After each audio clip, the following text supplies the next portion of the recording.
Hi everybody, thanks for joining me and Gil for another part of Harry Potter and the Sorcerer's Stone. This week we'll be reading the second half of The Sorting Hat. Albus Dumbledore had gotten to his feet. He was beaming at the students, his arms open wide, as if nothing could have pleased him more than to see them all there. "Welcome," he said. "Welcome to a new year at Hogwarts. Before we begin our banquet, I would like to say a few words. And here they are. Nitwit, blubber, oddment, tweak. Thank you." He sat back down. Everybody clapped and cheered. Harry didn't know whether to laugh or not. "Is he a bit mad?" he asked Percy uncertainly. "Mad?" said Percy airily. "He's a genius, best in the world. But he is a bit mad, yes. Potatoes, Harry." Harry's mouth fell open. The dishes in front of him were now piled with food. He had never seen so many things he'd like to eat on one table. Roast beef, roast chicken, pork chops and lamb chops, sausages, bacon and steak, boiled potatoes, roast potatoes, fries, Yorkshire pudding, peas, carrots, gravy, ketchup, and, for some strange reason, peppermint humbugs. The Dursleys had never exactly starved Harry, but he'd never been allowed to eat as much as he liked. Dudley had always taken anything that Harry really wanted, even if it made him sick. Harry piled his plate with a bit of everything except the peppermints and began to eat. It was all delicious. "That does look good," said the ghost in the ruff sadly, watching Harry cut up his steak. "Can't you?" "I haven't eaten for nearly 500 years, said the ghost. "I don't need to, of course, but one does miss it. I don't think I've introduced myself. Sir Nicholas de Mimsy Porpington at your service, resident ghost of Gryffindor Tower." "I know who you are," said Ron suddenly. "My brothers told me about you. You're nearly Headless Nick."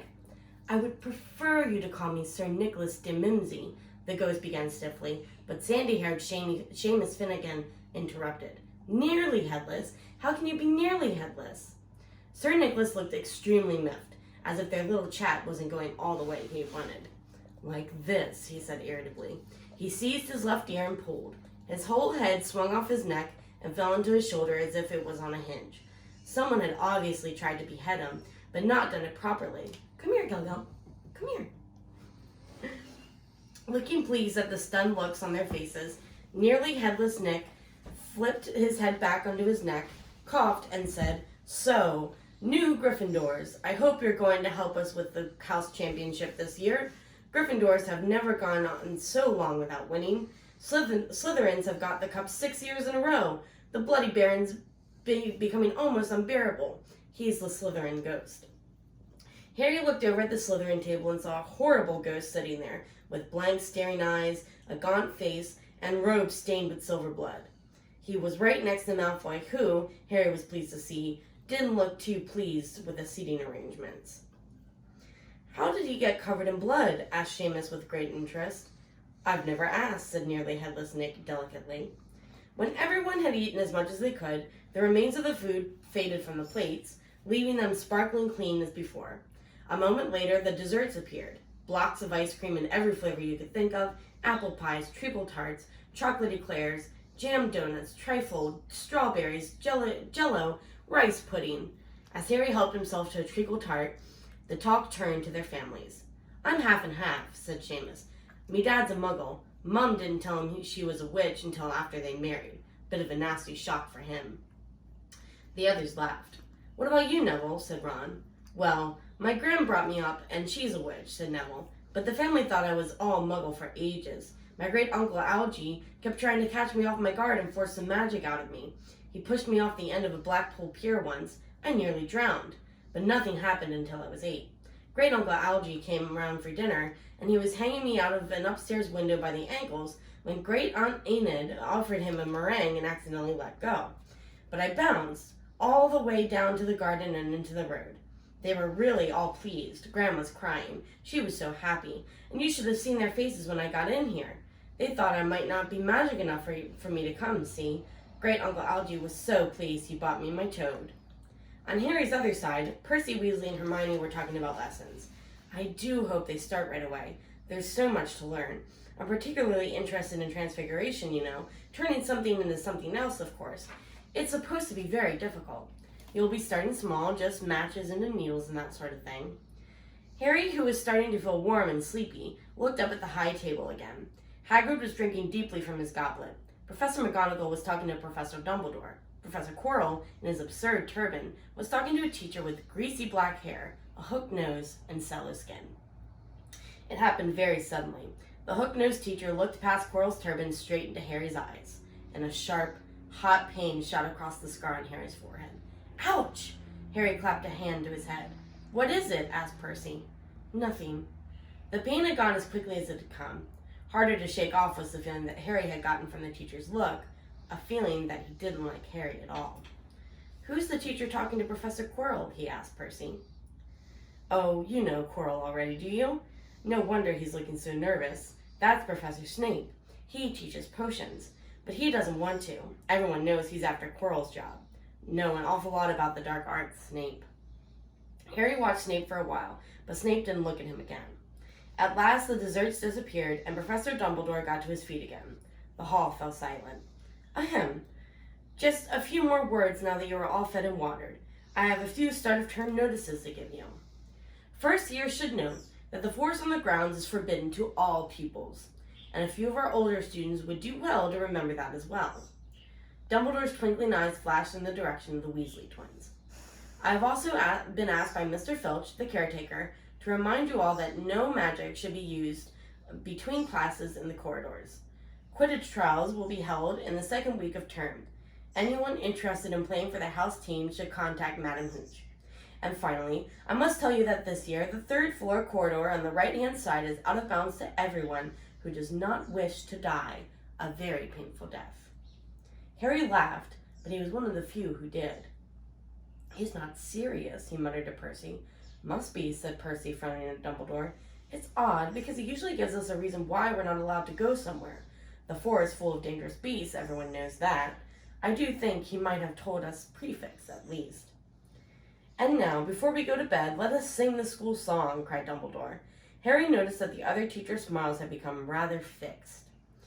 Dumbledore gave his wand a little flick, as if he was trying to get the fly off the end, and a long golden ribbon flew out of it, which rose high above the tables and twisted itself snake-like into words. "Everyone pick their favorite tune," said Dumbledore, "and off we go." And the school bellowed. "Hogwarts, Hogwarts, Hoggy-Warty Hogwarts, teach us something, please.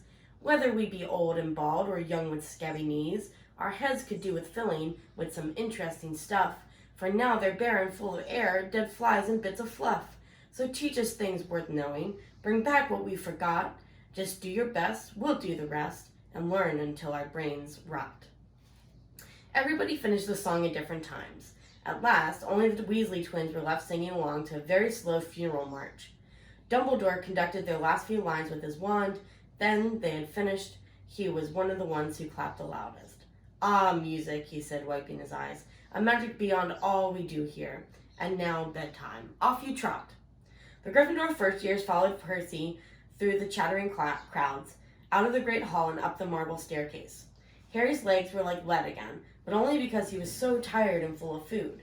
He was too sleepy even to be surprised that the people in the portraits along the corridor whispered and pointed as they passed, or that twice Percy led through doorways hidden behind sliding panels and hanging tapestries. They climbed more staircases, yawning and dragging their feet, and Harry was just wondering how much farther they had to go when they came to a sudden halt. A bundle of walking sticks was floating in midair ahead of them, and as Percy took a step toward, they started throwing themselves at him. "Peeves," Percy whispered to the first years. "A poltergeist." He raised his voice. "Peeves, show yourself."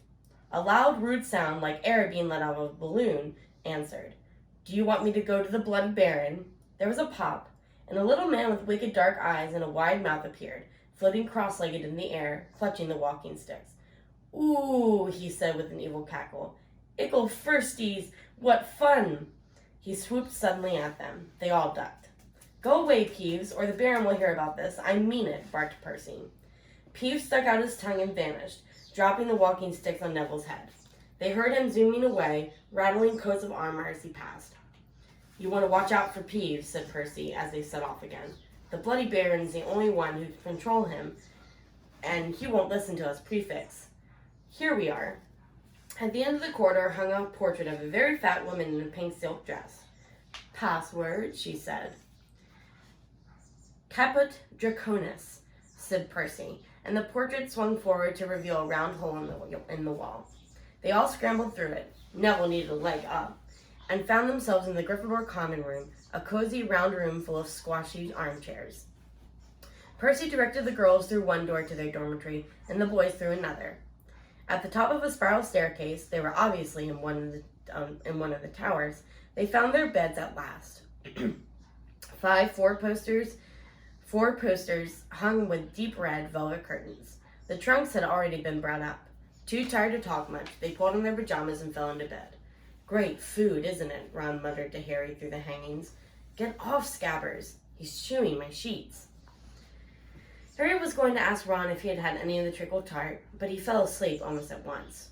Perhaps Harry had eaten a bit too much because he had a very strange dream. He was wearing Professor Quirrell's turban, which kept talking to him, telling him he must transfer to Slytherin at once because it was his destiny. Harry told the turban he didn't want to be in Slytherin. It got heavier and heavier. He tried to pull it off, but it tightened painfully. And there was Malfoy, laughing at him as he struggled with it. Then Malfoy turned into the hook-nosed teacher, Snape, whose laugh became high and cold. There was a burst of green light, and Harry woke, sweating and shaking. He rolled over and fell asleep again, and when he woke the next day, he didn't remember the dream at all. Thank you for joining us this week. Join us next week when we read the first half of Chapter 8, The Potions Master.